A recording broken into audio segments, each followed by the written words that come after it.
Anna couldn't sleep for weeks over a difficult choice. Mark rewrote his pros and cons list 1,000 times.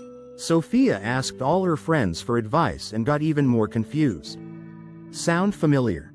As an artificial intelligence, I have analyzed millions of decision-making cases and discovered something surprising. What paralyzes us is not the complexity of the choice, but the fear of consequences.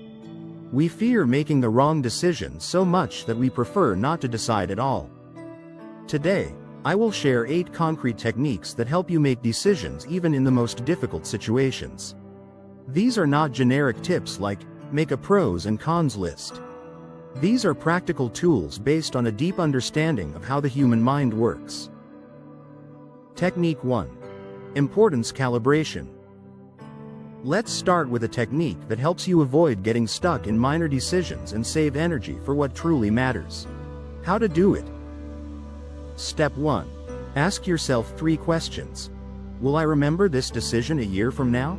Will it affect anyone other than me? Are the consequences irreversible? Step 2. If you answer no to at least one question, make the decision quickly. Step 3. If you answer yes to all, use other techniques from this video. Why it works.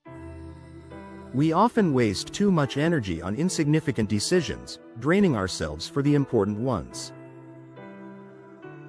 Technique 2. Time projection. This technique helps you see the real consequences of a decision beyond today's emotions. How to do it?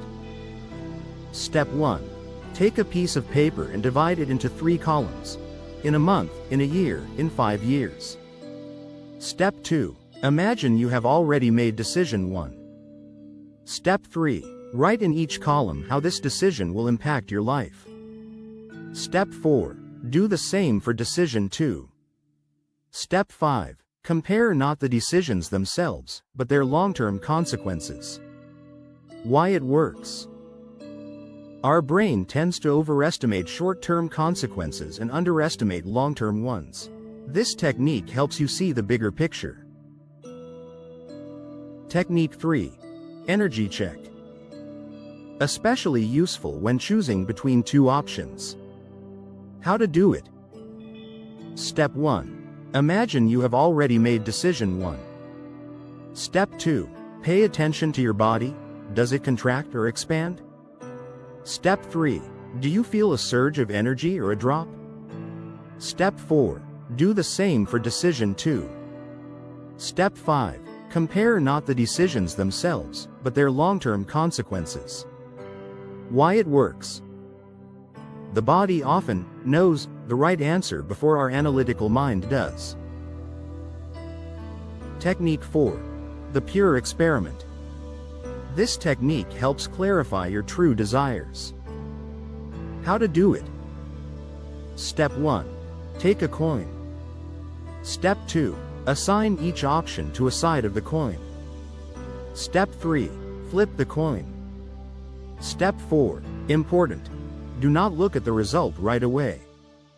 Step 5. Ask yourself, which side do I want it to land on to feel relieved or happy?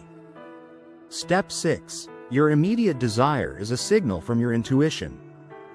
Why it works. In that suspended moment, when the decision feels made but is still unknown, your body reacts honestly with anticipation or disappointment. Technique 5. The wise advisor.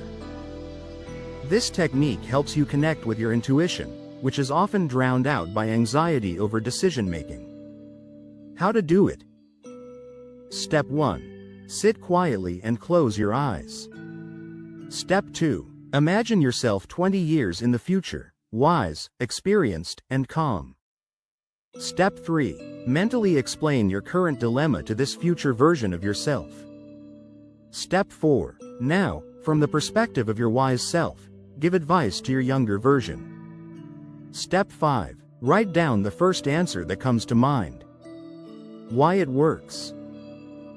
This technique bypasses current fears and doubts, allowing you to access your deeper wisdom. Technique 6.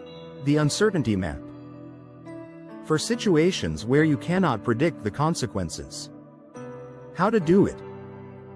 Step 1. Draw your decision in the center of a sheet of paper. Step 2. Around it, write down everything that could go wrong. Step 3. For each negative scenario, note how likely it actually is, in percent. What exactly you can do if it happens.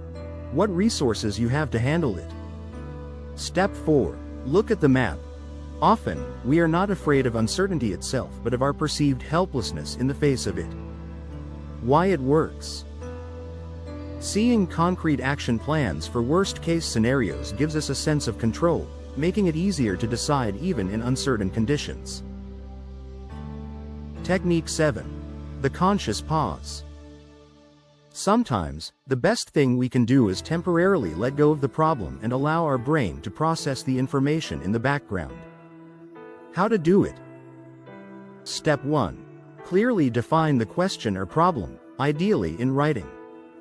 Step 2. Give yourself permission to take a break from thinking about it. You can set a specific time frame, like, I allow myself not to think about this until morning. Step 3. Shift your focus to other activities or rest. Step 4. It is especially effective to ask the question before sleep. Your brain will process it overnight. Step 5. Pay attention to spontaneous insights that start to appear. Why it works. 1. Our subconscious continues working on the problem even when our conscious mind is distracted. 2. Reducing tension and control allows intuitive solutions to emerge. 3. During sleep, special mechanisms for processing information are activated. Important. This method is useful when 1. The decision does not require immediate action. 2. You have all the necessary information. 3. During sleep, special mechanisms for processing information are activated. Technique 8. AI Dialogue. A modern tool for gaining a new perspective on your situation. How to do it. Step 1. Go to Claude.ai or ChatGPT. Step 2. Use this prompt. Help me analyze the choice between option A and option B. Please. What resources you have to handle it. Point out any hidden aspects of each option. Ask me 5 key questions to clarify my situation. Offer a fresh perspective on the decision. Help me see opportunities I might have missed. Use this conversation as an additional source of insight. Why it works. AI can offer an unbiased perspective and help you see the situation from a new angle. How to practice. 1. Always start with importance calibration to save mental energy. 2. For a quick intuition check, use energy check or the pure experiment. 3. If the decision is significant, apply time projection and the wise advisor. 4. If uncertainty is the issue, work with the uncertainty map. 5. If time allows, give yourself the conscious pause. Conclusion. Remember, the goal of these techniques is not to find the perfect decision, because such a thing does not exist. Their purpose is to help you make a choice that you can feel at peace with. Next time you face a difficult decision, try at least one of these techniques. Let us know in the comments, which one resonated with you the most? Your thoughts might help others choose the technique that suits them best.